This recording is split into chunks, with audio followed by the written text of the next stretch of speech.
You talked in your opening remarks about an inclusive society.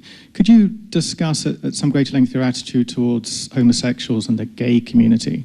I remember that your predecessor described them in an interview as people like you and me. Is that how you feel? Would you like to see a gay cabinet minister at some stage?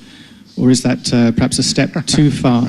And the reason for asking is that sometimes your administration manages to give every impression of being somewhat homophobic. No, I don't think we are homophobic. I agree with Mr. Goh Chok Tong that homosexuals are people like you and me. But there are some segment of Singaporeans who vehemently disagree with that. And we have to be aware of that.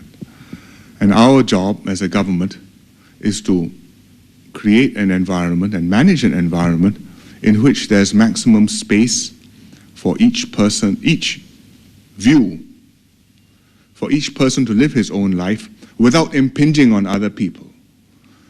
It's a very difficult thing to do. I mean, if you say you are gay, you must not be gay, that's,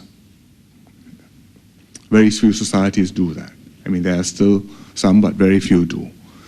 On the other hand, if you say, I'm gay, therefore I'm entitled to get married, well, that's a very contentious subject. Or even I'm entitled to have a parade and flaunt my gayness. Gay pride.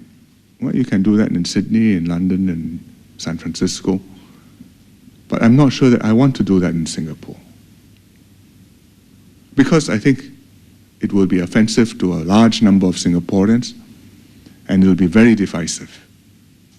And I think from the government's point of view, therefore, it is not a wise thing to do. So when it comes to the nation's party and things like that, those are the considerations which we have to bear in mind. How do we provide the maximum space without causing it, without it becoming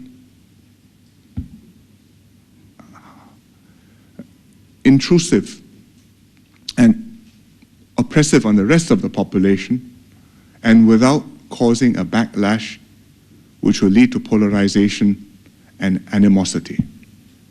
That's our responsibility and challenge. It's very hard to do. You cannot find, there's no easy balancing point. You hold it there and that's just about right. Because on one side, the gays will want to push, at least the gay activists will want to push, and say, let's go further. I'm entitled. On the other side, there will be groups who say, no, this is wrong, it's a sin, not just a crime, but a sin, stop it. So, therefore, it's a dynamic balance and one which we will have to manage very delicately.